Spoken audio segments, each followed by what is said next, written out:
Boss, may listing na si Toma. Tapos na siguro yung paghihintay natin. To market official listing date, 20th of December 2024. Early and active players will be happy. And remember, your level will be the key.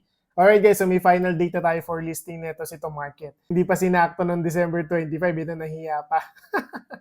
Isa lang ang napansin ko dito guys sa announcement nito. Sabi dito, early and active players and your level will be the key. So meaning to say, di ba mayroon na tayong allocation last time na nagkaroon sila ng announcement.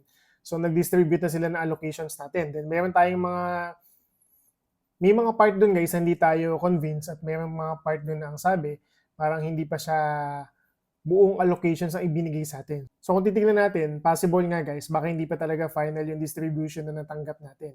So malaki ang chance na magkaroon pa to ng additional kasi nga ito yung base dito ha.